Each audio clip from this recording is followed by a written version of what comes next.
Nous sommes le jeudi de l'Ascension, le 14 mai 2015, et nous voilà donc une quarantaine de pèlerins accompagnés par le père Gabriel Close pour découvrir le sanctuaire de Notre-Dame-du-Lot et le Saint-Suaire exposé à Turin. Sur le trajet, de belles découvertes architecturales, mais aussi vraiment de beaux paysages dans ces Alpes du Sud, où nous avons pu admirer montagnes et torrents sous un ciel presque estival. Spectacle qui nous invite à rendre grâce au Seigneur.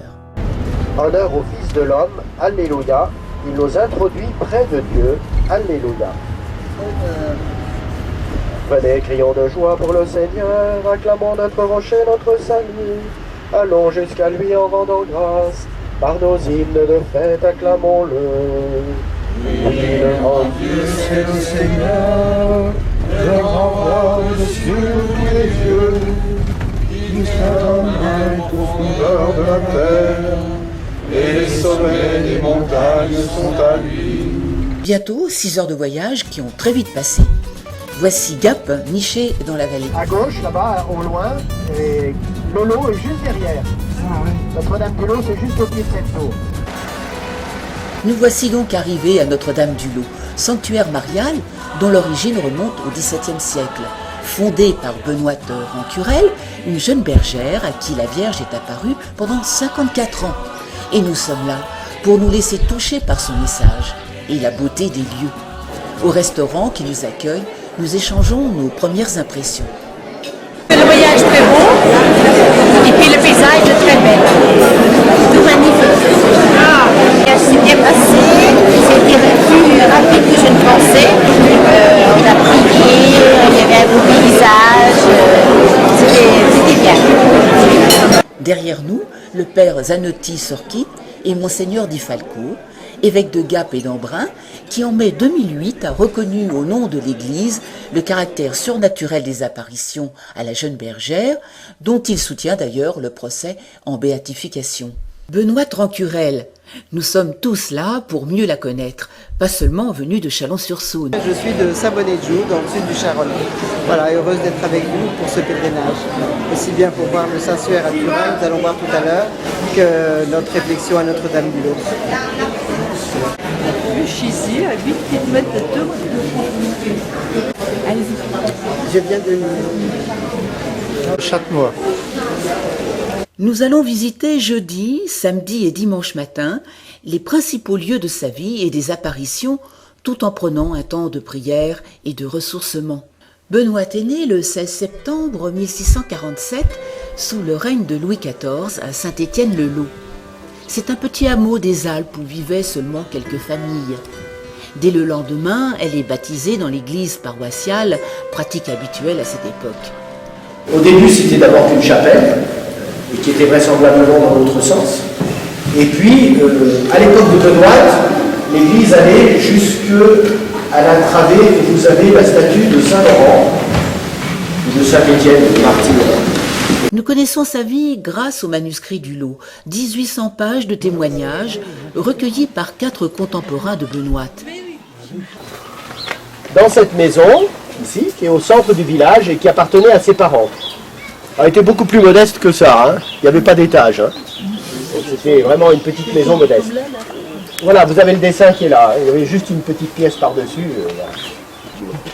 La pièce unique du premier niveau fut, après la naissance de la jeune fille, séparée pour former le petit cabinet et l'oratoire où se trouvait une statue de la Vierge et quelques images pieuses. Au-dessus de l'escalier et distincte de la salle commune, se situait une alcôve où Benoît fut déposé après sa naissance et où elle coucha durant son enfance. Donc voilà. Et alors, après, il y a eu des gros remaniements parce que le 28 janvier 1850, un incendie ravage le village de Saint-Étienne. Le feu atteint le fourrage qui se trouve dans le Galetas, commence à détruire le plancher, mais s'arrête miraculeusement à l'alcôve du berceau de Benoît. L'état des murs, fragilisé par l'incendie, les intempéries et les vols de pierres commis par les pèlerins, la même chose va se passer avec le lit de l'autre côté. Hein. Donc, voilà. Oblige l'évêque de Gap, Monseigneur de Péry, a renoncé à des travaux de restauration pour choisir une reconstruction complète. Les pierres de l'ancienne maison sont recueillies comme des reliques précieuses, précise l'acte de restauration. Le 18 novembre 1850, l'évêque bénit solennellement la nouvelle maison, qui devient une école privée pour filles, et héberge une sœur de la Providence. La chambre du premier étage, où est né Benoît, est transformée en oratoire à Notre-Dame de l'Enfance. En 2014, sous les auspices de Monseigneur Jean-Michel Di Falco-Léandri, évêque de Gap d'Embrun, la maison fut à nouveau restaurée pour être présentée à la visite. Voilà, moi j'ai connu, il y a 30 ans, il y avait la mairie ici.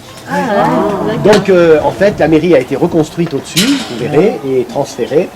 Et donc la maison a retrouvé sa destination, grâce à Monseigneur Di Falco d'ailleurs. Voilà, donc voilà, vous pouvez regarder. Et donc on va voir le petit musée qui est dedans. Je vais vous laisser 10 minutes, un quart d'heure pour aller voir, monter dans la pièce en haut.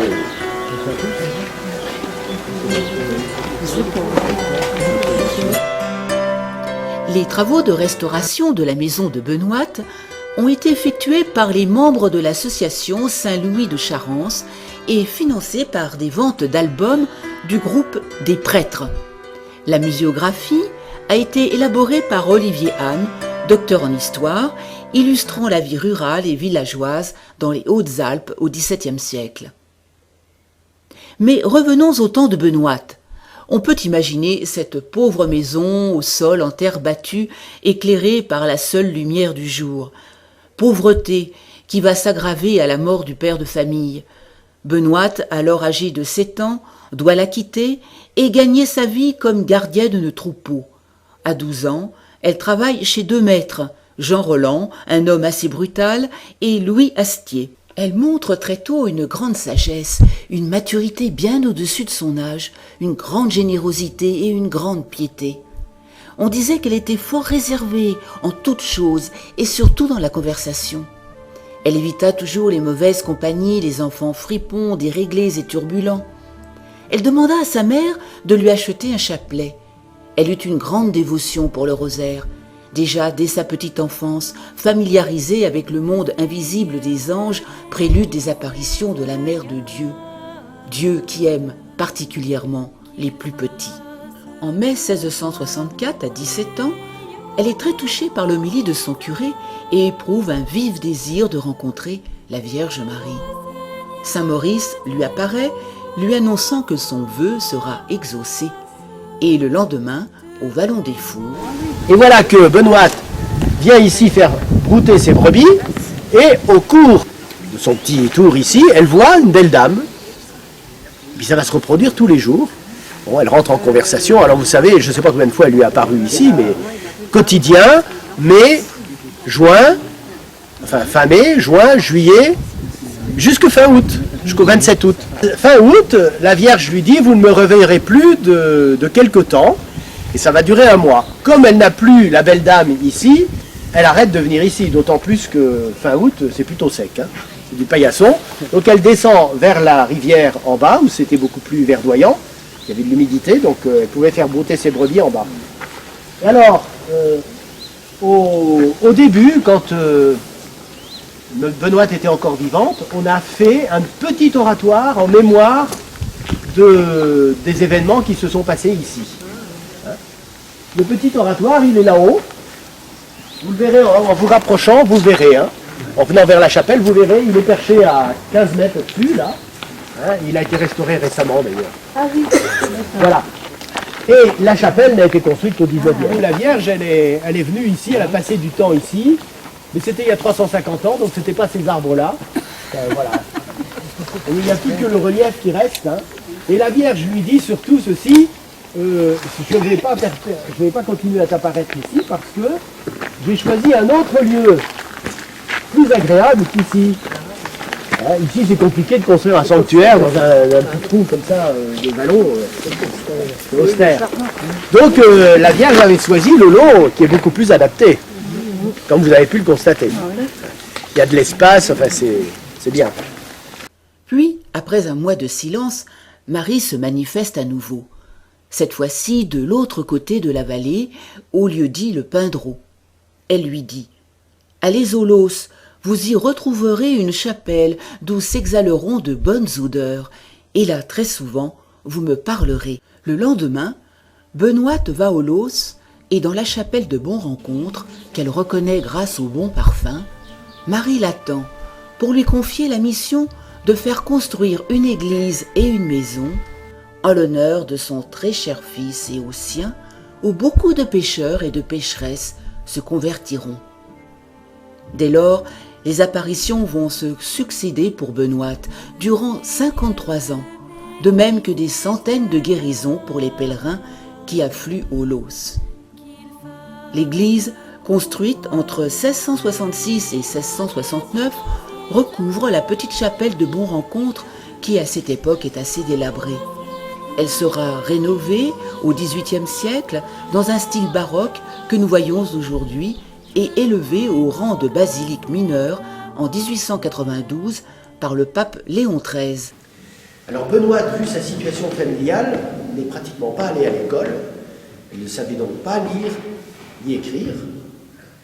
Et ce qui a été un élément important pour le curé, puisque à un moment la Vierge lui dit qu'il faut venir en procession au Vallon des Fours. Et quand Benoît demande au curé, le seul argument qu'elle a, c'est de répondre en lui récitant la litanie de la Vierge, la litanie de Lorette, en latin bien sûr.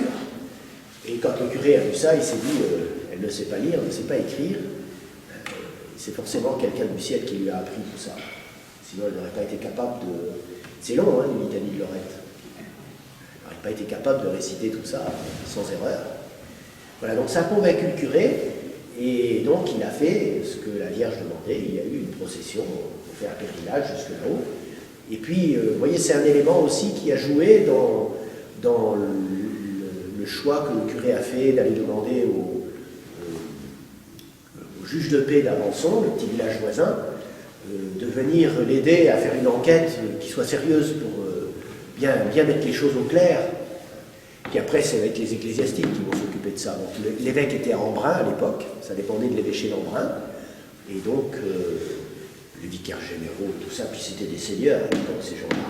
On était sous l'Ancien Régime, donc c'est très impressionnant pour Benoît d'être interrogé par ces ecclésiastiques qui venaient avec leur tenue impressionnante, leur soutane, leur cape, leur camaille.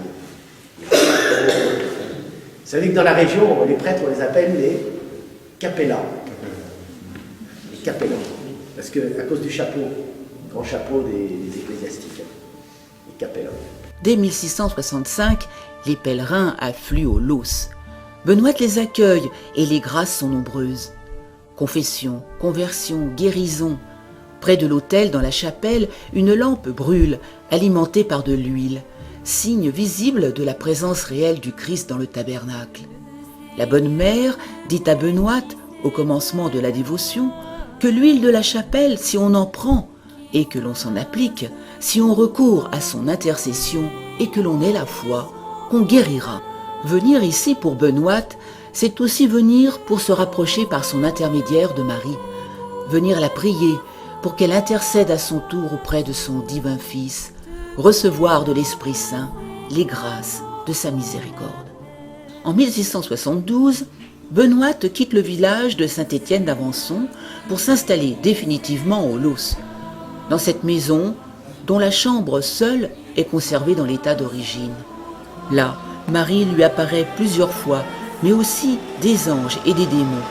Elle y vivra jusqu'à sa mort en 1718. La vie de Benoît est celle d'une mystique.